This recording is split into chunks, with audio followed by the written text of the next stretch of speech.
en Estados Unidos con este señor, y entonces básicamente la película de Pi, si os fijáis en el argumento, trata de un matemático bastante pilluli que está con un ordenador intentando encontrar un patrón en la bolsa para encontrar cómo funciona, ¿no? Y básicamente se encuentra con un judío, o básicamente el judío hace por encontrarse con este matemático, y le explica toda una serie de relaciones numéricas que tienen las letras con, que sería la cábala. Con la cábala hebrea, sí.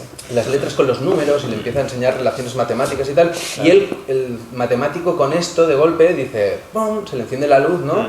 Y entonces es cuando consigue hacer que su teoría toda funcione, y entonces encuentra todo esto, y entonces, claro, toda esta gente lo empiezan a perseguir, le dicen que eso no era suyo, ¿no? Y entonces toda la película es como esta trama de persecución entre los hebreos, luego el gobierno de Estados Unidos que también lo persigue, tal.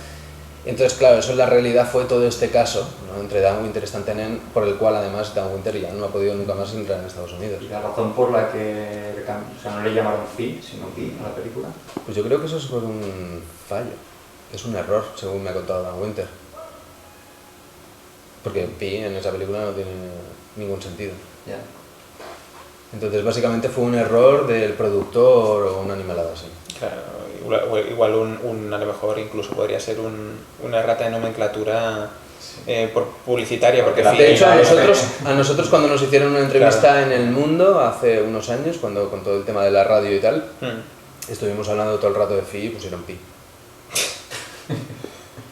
Con lo que es un fallo común, y en una película así puede ser bastante garrafal. Mucho. Pero bueno, la verdad es que se conoce mucho menos. Yo hablando de serie, aquí Adrián nos comentó que miráramos una serie que se llama Touch, o Touch, ¿no?, como se quiera decir en inglés. Y a mí me hace gracia que en mitad ya de los capítulos hablan de una serie que no había escuchado nunca, ¿no? O sea, a ti te he escuchado hablar de todo lo que sale en esa serie, porque prácticamente yo te comparo como el niño ese, ¿no? O sea, parecéis que vayáis paralelo hablando de las mismas cosas, ¿no? Te escucho a ti hablar. ¿Tú te acuerdas de Yolanda? Secuencia numérica. Sí, pero ¿cómo se llama la secuencia? Amelia, secuencia numérica Amelia. Bueno, pero esto es como una trama dentro de la propia serie, ¿eh? No, o sea, no es real. Yo te lo digo, bueno, una secuencia que aparece en la serie, te lo digo porque es que cuando han ido saliendo los números en la serie, yo ya, por el tema matemático, hay números ahí que han aparecido, 318 es un número que aparece en la serie desde el primer capítulo, y bueno, hay un tema muy importante con ese número, ¿no? Creo que en el seminario lo expliqué, que tiene una relación directa con el... Bueno, directamente es el inverso de pi, ¿eh? El inverso se hace, lo digo para los que no recuerden del colegio, no es nada complicado, pero bueno, yo lo comento. Es coger el número 1 y dividirlo por el número del que estamos hablando, en este caso de pi. Dividimos 1 entre pi, y entonces obtenemos el número inverso, que se dice, ¿no? Y empieza por 318, el inverso de pi. Pero es que resulta que ese número después tiene una serie de relaciones matemáticas con phi, otro número que es lo que le llaman la relación plateada, porque también tiene unas propiedades matemáticas muy parecidas al número phi, y son fundamentales para, digamos, cómo se estructura la realidad, ¿no? Lo que llevamos hablando toda la charla, ¿no? Básicamente en esa serie lo que están haciendo es filtrar algunos números, ¿no? Y lo que tú dices, la secuencia Amelia, yo me la he estado mirando y la verdad que así por sí sola no he encontrado un patrón que sea la secuencia Amelia. No me extrañaría que sí existiera, porque en estas series lo que hacen es filtrar información, básicamente. Y es muy probable que sí. Yo de momento no he encontrado esa secuencia concreta. Sí que he encontrado distintos tramos de esa secuencia formando parte de otras secuencias importantes, eso sí. Eso es tal cual. Un número que enlace, o sea, una secuencia que enlace varias secuencias. Podría ser. Ahora mismo te especularía si te dijera que puede ser una cosa u otra. Que fuera un desencadenante de algo. Podría ser. En marcha, algo. Probablemente. Ya te digo que sí, ya viendo el tema del 318, cuando uno lo estudia en profundidad se da cuenta de que efectivamente, bueno, y esto tiene que ver con lo que hablamos antes del eco fractal, ¿eh? Porque ese inverso de pi no es 318, es 0,318, etcétera, ¿no? Pero bueno, ahí está el concepto de cómo estos primeros dígitos resuenan con el propio número pi, ¿no? Pues seguro que esta secuencia más larga probablemente sea el desencadenante de alguna historia importante, seguramente. Así que bueno, invito a todos los oyentes de esta tertulia que investiguen sobre ello, y si encuentran alguna cosa, pues que nos la hagan saber a todos, que será interesante. Luego últimamente, por lo que estoy viendo, se está filtrando, ¿no? Ujú. A través de estas series. Ujú. Tú antes ibas a un bar o por la calle nadie hablaba de nada de estos temas, ¿verdad? Estaban, ¿no? Estos son los raritos, ¿no? Ujú. Pero ahora nos damos cuenta que la sociedad cada vez, ¿no? Está entendiendo más estos temas Ujú. y se está filtrando mucha información. Muchísima, Mm. muchísima. Claro, pero antes se filtraba quizás más por las novelas, como por ejemplo Julio Verne, que filtró Efectivamente. muchísima información. Efectivamente. Y ahora pues se utiliza este otro soporte, ¿no? Claro. Las series, las películas. O Exactamente. grandes booms como el Renacimiento también. Efectivamente, efectivamente. Luego se le pone un título y se lo viste de seda y entonces parece que todo ha salido de la espontaneidad Claro, del pero ser se le pone humano. la etiqueta de ciencia Claro. ficción y entonces ahí la gente lo sabe pero lo ve como muy fantástico, ¿no? Estamos Como que totalmente de acuerdo. que es parte de la invención de los guionistas. Efectivamente, Muchas claro. cosas, como decís, están basadas en cosas reales, investigaciones en marcha y... Claro. Totalmente. De hecho, el hecho de que lleve la etiqueta de ciencia ficción precisamente te hace dudar de la veracidad de ello, aunque Claro. realmente muchas cosas sean mucho más veraces que Claro. lo que damos por hecho, ¿no? Claro. A día de hoy, en nuestro día a día. Claro, y efectivamente hay te diría, a lo mejor me paso, pero te diría que casi un 90% de esa pretendida ciencia ficción, como bien decís, está basado en lo que ya se conoce y ya se sabe, ¿no? Pero hay una serie de digámosle así, sociedades, ¿no? Que están detrás de estos conocimientos desde hace siglos, milenios, y que hay muchos tramos de estos conocimientos que, bueno, por los motivos que sea, pues no se han liberado en su momento y ahora se están liberando a través de estos métodos, ¿no? Y luego hay otro porcentaje de esa ciencia ficción, que es gente con una imaginación prolífica, que está muy conectada a estos temas también, y de hecho hace varios años la propia NASA convocó un concurso de escritores de ciencia ficción para ver cuáles tenían las ideas más brillantes, para decidir hacia dónde enfocar los recursos económicos, hacia qué tipo de ciencia y demás. O sea, con lo cual estamos viendo que al final todo lo que podemos imaginar o todo aquello que nos han hecho pensar que estábamos imaginando, ¿vale? Es la ciencia que hay detrás de las cosas. O sea, Es la evidente que tecnología. somos generadores de realidad. Está clarísimo. Y está clarísimo. Entonces, la única problemática que ha habido hasta el día de hoy, creo, es que esta generación que nosotros somos capaces de llevar a cabo ha sido controlada y manipulada.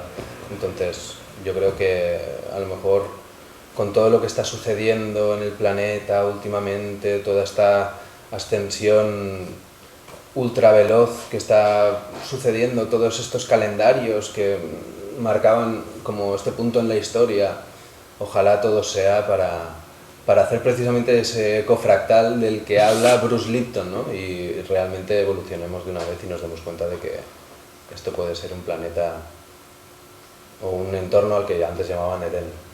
Bueno, entonces, ¿qué tecnologías o cosas, vamos a decir, físicas o aparatos, qué es lo que está por venir que nos van a dejar perplejos, asombrados? ¿Qué tecnología es la que está por llegar ya, o sea, ya inminentemente, que realmente va a hacer un cambio real a todo esto que está sucediendo? Pero hablamos ya de cosas de ciencia ficción, ¿no? Pero que ya están aquí, o sea, que ya van a dar un salto aquí. Bueno, sin ir más lejos podríamos hablar de motores antigravedad, ¿no? Cosas que leviten y que nos permitan movernos a unas velocidades, ya no hablo de otros planetas, sino intraplanetariamente, a velocidades que nos parecen, no sé, estar de una punta al otro del planeta en minutos. Claro. Vale. El problema con estas... Sí, dime. No, o sea, estáis hablando de un desplazamiento, pero eso de que como un Stargate que entras en un sitio y sales en el otro, como un agujero de gusano, en el que entras en una puerta y sales en otra. A la que empiecen a utilizar la física de fluidos y toroidal, básicamente, yo me imagino que todas estas cosas entrarán a la aplicación básica. Sí. Todo está conectado en todas partes, es decir... De hecho, hay experimentos con el acelerador de partículas que están Sí. desintegrando y materializando partículas en extremo. Eso se lleva haciendo desde que ya se hace está Bastante, haciendo y ya- bastante ya- más tiempo. ya está teleportación demostrado, cuántica entonces, hace tiempo. Hmm. Yo con la creo que ya no información. son Sí. partículas lo que realmente se mueve Claro. en algo mayor. Sí, lo que pasa es que bueno, luego está la No sé vertiente si han pública. acabado de todo, pero sí, están por ahí. Sí, está clarísimo. Bueno, y luego hay proyectos que con el tiempo se han ido filtrando, ¿no? Como el proyecto Montauk, que básicamente, bueno, se habla básicamente de eso, ¿no? De puertas estelares desde la Tierra hasta Marte y hasta otros lugares, ¿no? Pero Si ya hablamos de están que- creadas, ¿creéis que ya están creadas o solamente hay o No, yo tengo claro que efectivamente esto ya... esa o sea, tecnología existe ya? Claro, por supuesto que existe, y no solo que existe, sino que ha existido siempre. El tema es que, como digo, ha sido ocultada. O sea, si uno se ¿Es va... tecnología militar? A ver, Porque normalmente yo tengo entendido Sí. que la tecnología militar suele ir como 40 o 50 años más avanzada que la tecnología. claro, eso depende de las fuentes con las que hables y depende del nivel de... O sea, todo este meollo, todo este embrollo de ocultación tecnológica, científica y demás, está muy compartimentalizado. Entonces, en cada nivel te encuentras con una verdad distinta. Y bueno, pues lo mismo ocurre con las tecnologías. En cada nivel hay una tecnología fantástica distinta, ¿no? Y en un nivel parece que esta es la más y está 40 o 50 años por delante, y en otro nivel resulta que está 3 siglos por delante, y en otro nivel a lo mejor puede estar 10.000 años por delante, por decir de alguna manera, ¿no? También depende de la fuente a la que consultes, ¿no? Bien, hemos tenido aquí en España gente como Robert Dean y otra gente que, bueno, que han hablado bastante claramente de estos temas, ¿no? Y que, bueno, creo que eso está ahí, que el que lo quiere investigar lo puede encontrar. La discusión no es si esta tecnología está o no está, sino cuándo se va a liberar o si se debe liberar, porque esa tecnología ha estado siempre ahí, ¿no? O sea, el propio Nikola Tesla ya sabía generar propulsión antigravedad. Hay una entrevista de él en una radio, creo que de Nueva York, 1903, en la que ella habla de que tiene un vehículo con propulsión, bueno, que flota directamente, ¿no? El problema es la ocultación, ¿no? Porque nos han ocultado qué es Claro. realmente la gravedad. Claro. Porque ahí reside el problema Claro, de que no sabemos realmente qué es la gravedad y que por tanto no Efectivamente. podemos generar gravedad. efectivamente. Como esto, como en muchos otros campos. Lo que pasa es que volveríamos entonces al punto en el que hemos estado discutiendo si eso es conveniente liberarlo, tal cual, así en frío. O sea, a ver, en una cultura como la que tenemos hoy en día, a nivel planetario, donde existe una gran deshumanización, y sobre todo yo hablo de una tecnología deshumanizada totalmente. Si con la tecnología que tenemos ahora y el grado de incivilización que tenemos y deshumanización liberamos esa potencia tecnológica, imaginaos lo que podemos llegar a hacer. Si ya en el pasado tenías que seguir toda una vida de iniciación y de aprendizaje para poder llegar a controlar este tipo de energías.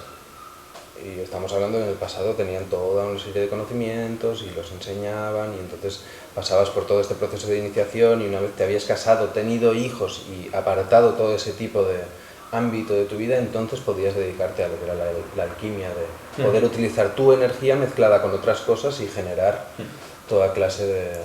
desde una ayurveda, que es una medicina que practican en la India, a un montón de cosas, ¿no? Pero hay unos pasos y una preparación que hacen falta. Entonces es esto de lo que está hablando Adrián, ¿no? De que si tú le das el caramelo al niño, se lo va a zempar y igual le sienta mal. Claro, claro. En el fondo parece que estamos dando un mensaje contradictorio y no es tal.